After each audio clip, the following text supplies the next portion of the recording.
The cell has states built in, so to replicate the interactive functions on the row in the grid, just select the cells in a grid row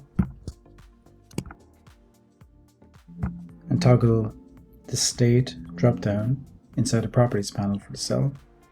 In this case, I'll replicate the row hover. We also have row select hover. You have interactions for cell batch edit and row batch edit.